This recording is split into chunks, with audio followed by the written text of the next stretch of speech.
Fry ചെയ്യാൻ പോകുന്ന പിന്നെ നമ്മൾ മീനുണ്ട്, പിന്നെ ആ മുളക് മൂടി തേച്ചിട്ടുണ്ട്, മഞ്ഞപ്പൊടി ഇതൊക്കെയാണ് മഞ്ഞപ്പൊടി എന്നിട്ട് തേച്ചിക്കൊടും.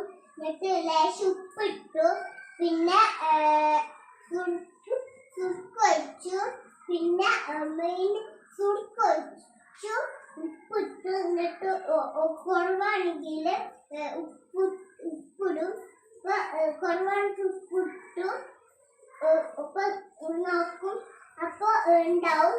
ചിലപ്പം നോക്കിക്കാണ്ട് ഉണ്ടാവില്ലെങ്കിൽ ആ പുട ഇതിക്ക് കുറച്ച് ഉപ്പിട. അപ്പൊ സുടുക്കും, പിന്നെ ഒഴിച്ചും. എന്നിട്ട് നമുക്ക് മിക്സ് ചെയ്ത് കൊടുത്തിട്ട് ഒന്നുകൂടി മിക്സ് ചെയ്ത് കൊടുത്തിട്ട് ഒക്കെ ചെയ്യും. അപ്പൊ മീൻ ഇതാ പൊരിക്കാൻ പോകുന്നത്. കരിവേപ്പിൻ്റെ ഇവിടെ അവിടെ ബാത്റൂം ഇവിടെ ഉണ്ട്, 2 ബാത്റൂം ഉണ്ട്. ഇവിടെ ഉണ്ട് ഒരു ബാത്റൂം. അപ്പൊ ഇതാണ് നമ്മൾ ഫ്രൈ ചെയ്യാൻ പോകുന്നത്. ഇതാണ് അപ്പൊ നമ്മൾ ഫ്രൈ ചെയ്യാൻ പോകുന്നത് ഗൈസ്.